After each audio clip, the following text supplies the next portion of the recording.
Right, so it's pull day today. We are just warming up. Rear delts, rotator cuffs. This is pull number 2 of the week. So we've got some single arm, chest supported cable rows to turn on the lats first. Then we're hitting some heavy RDLs for hamstrings and back. Then we've got another couple of back pieces, finishing off with some biceps. So just warming up just now.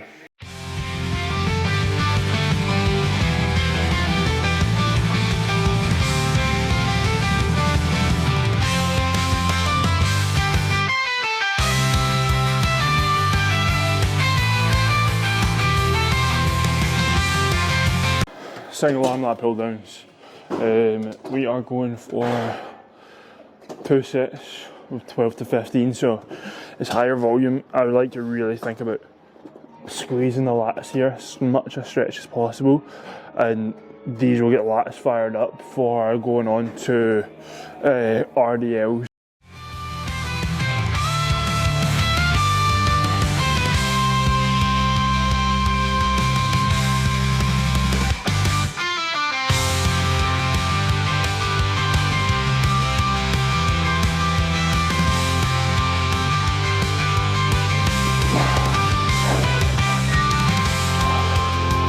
Right, firing on a gym pin, and essentially this is just a proper way of actually loading the stack up more without destroying the machine. Right, we've fired on a 20 kg plate onto that.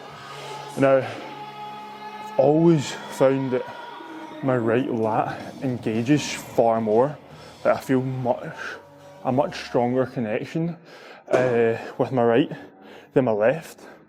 I've not got an imbalance, so that kind of proves the fact that just because you can feel a muscle more or feel one side more, it doesn't mean that it's not the weaker connection side isn't working as hard. You got a lot of people kind of overemphasize the mind muscle connection. However, I still definitely slow it down and try and make sure I'm feeling as good a squeeze as possible on the left.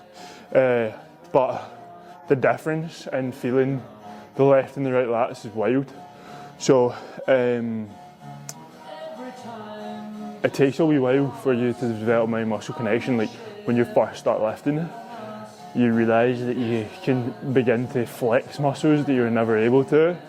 Then being able to actually control that muscle, it takes months, years of repetition, practice, building the neural connection with that muscle. So it's not something that worries me too much. I'm sure that it will just overcome itself one day.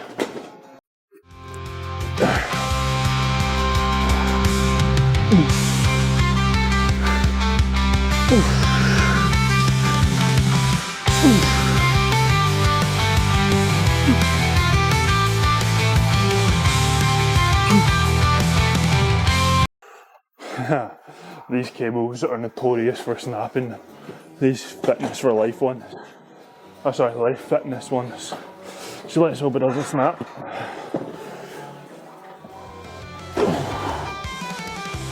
Stretch the muscle. Squeeze the muscle. Stretch as much as you can. Squeeze it in. Contract. Stretch. Squeeze 3.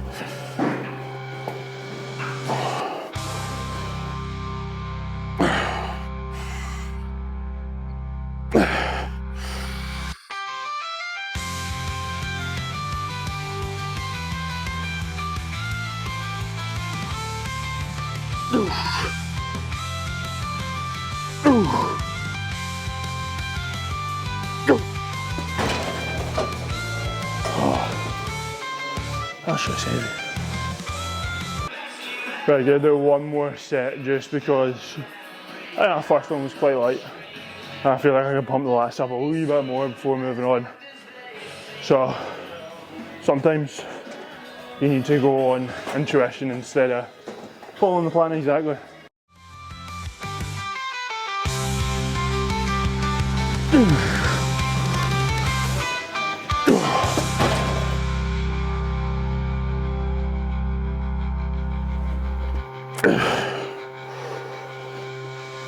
Right,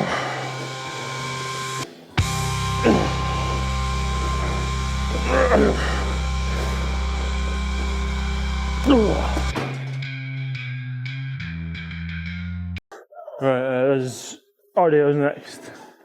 RDLs are one that I'm at a battle with every week to try and progress right now. I've also forgot my belt for the second week in a row. And the belts that are in this gym don't fit my waist. So my back is definitely the weak point in this, and the fact that my legs can handle it, but my lower back will just give out eventually.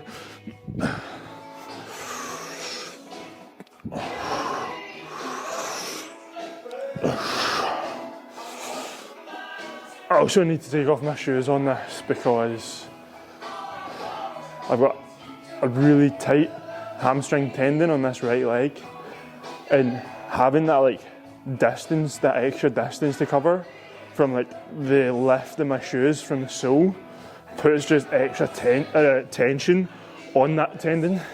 So by taking off my shoes, I'm like reducing the range of motion by like, what, I don't know, a couple of centimeters.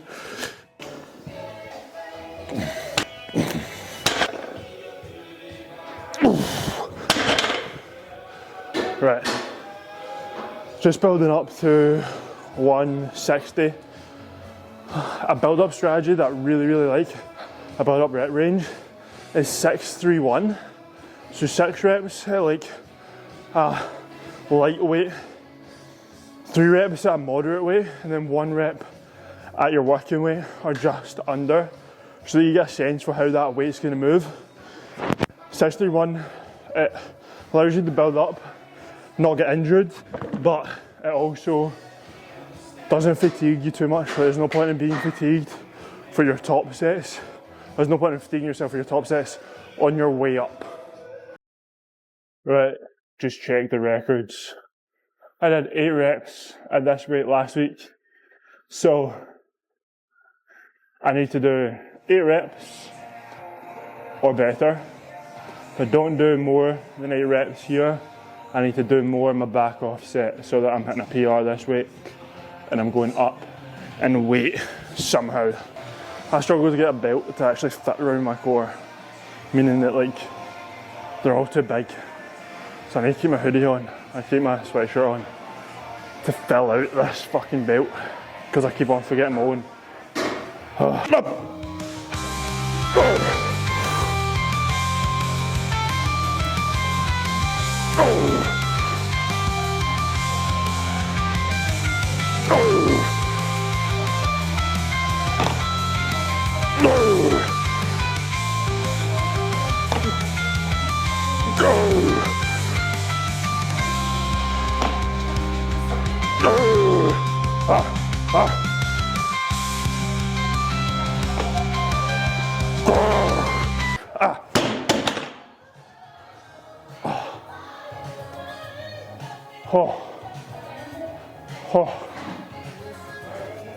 My lower back's just gone.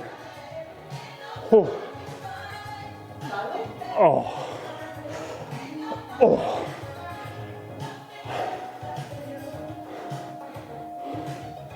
Oh.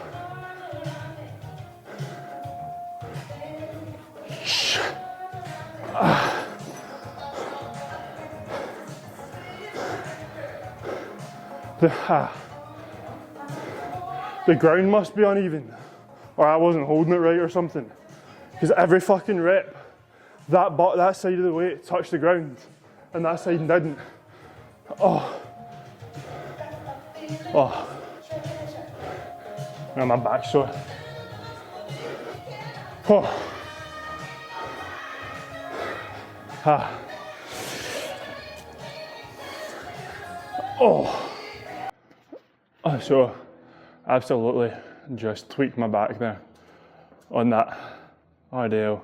What was happening was, in those, I think the last 3 reps, the right hand side of the weights clinked down before the left, and you could see it in my back, like twisted on the second last one. see my shoulder drop, and then I went for another one, and then I like over-arched my back and leant back to try and correct, and that's like at the very top is when I hurt my back. So I'm not going to RDL again. I don't think it's that bad, but it would be foolish to RDL even more.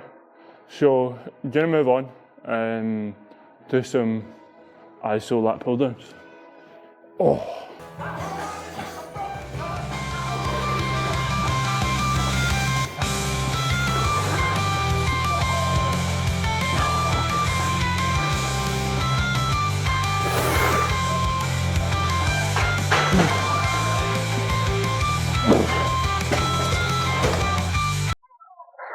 Right.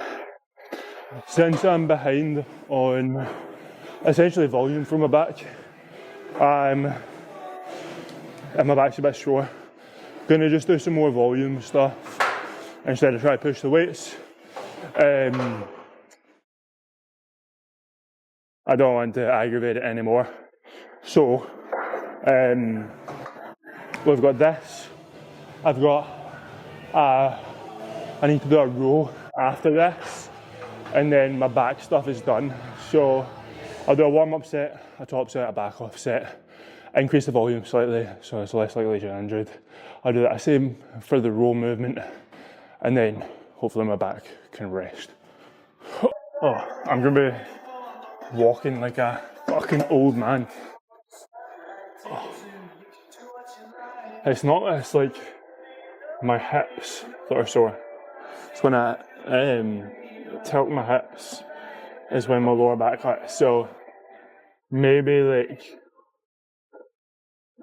well, it's not lower back, it's not spinal erectors. It's maybe like lat tendons, because they're like quite big at on the lower back.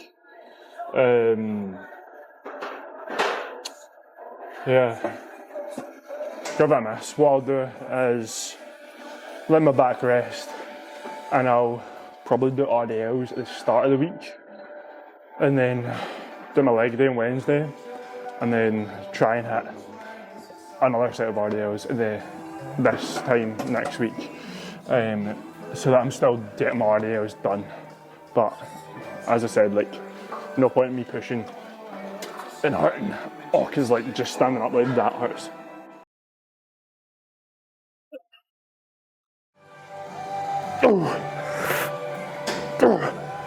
Okay, done.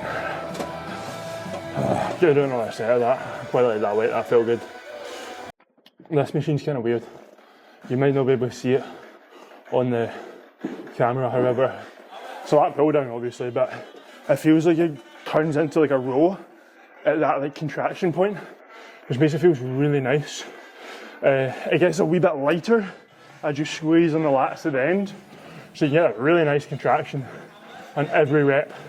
It's absolutely the heaviest at the start of the range,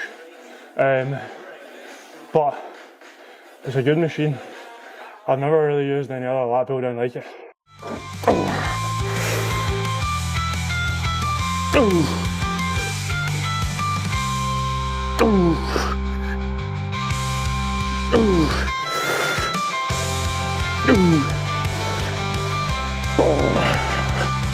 Oh man, I can't lie, my fucking back's sore.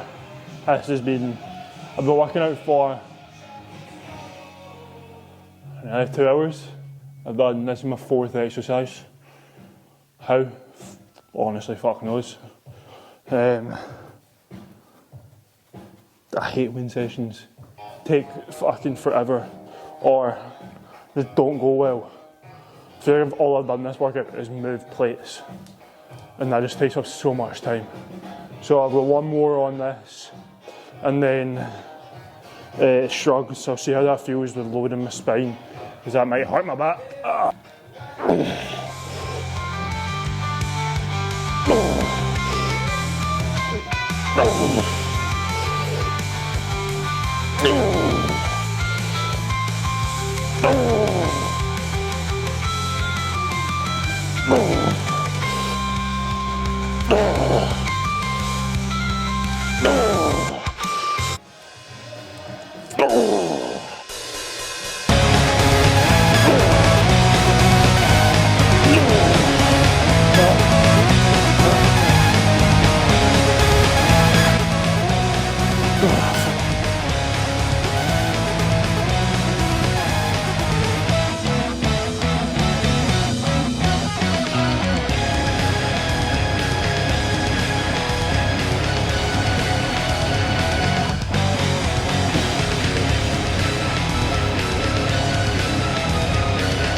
to set a PB on this week, I need to do 3 sets at the 17.5 kg.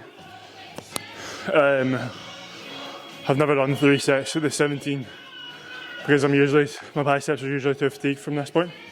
So if I can get another, I'm gonna get 8 reps at 17.5 and that's setting a PB. So I'm getting stronger in the biceps, more control in the biceps, which is good. I'm not cheating on these.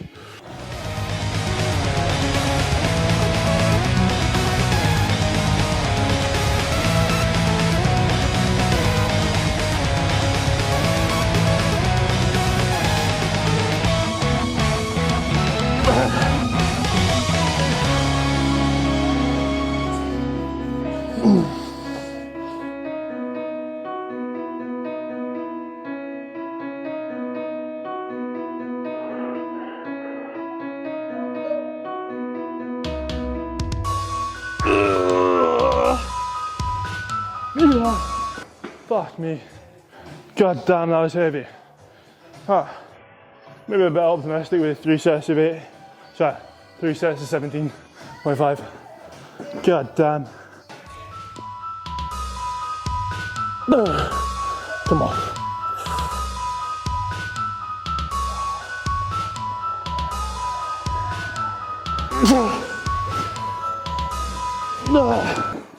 Fuck.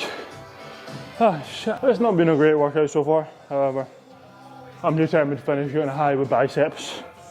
Oh, Christ. So, definitely heavier in weight on the preacher curls there. And now, gonna finish off with some seated bicep curls. Load up super heavy. Get it done.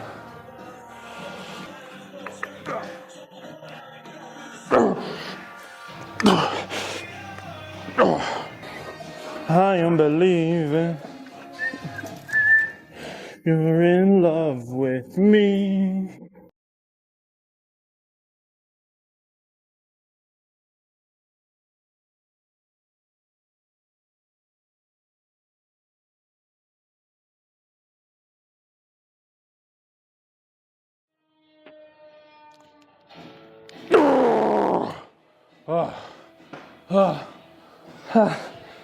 Fuck.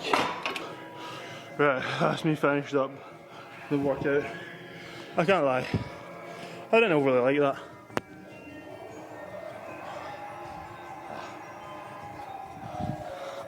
Absolutely just injured my lower back. That hurts. This is absolutely the heaviest I've been. Also the most amount of muscle mass I've had on. Carrying a wee bit of body fat into the winter, however, if you want to put on muscle, you need to be comfortable holding out.